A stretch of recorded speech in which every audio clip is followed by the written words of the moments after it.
it was here, at the corners of Rue Bienville and Rue Bourbon, on August the 30th, 2005, that the floodwaters from Hurricane Katrina and the levee breaches stopped, thus preserving the heart of the city from destruction.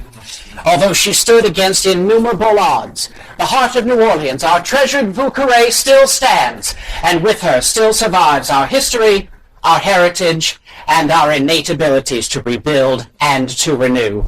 As history has shown us, we as natives have it within ourselves to withstand any problem, to face adversity with courage, determination, humor, and style. And just as history has shown us, the people of New Orleans and the carnival spirit will always persevere.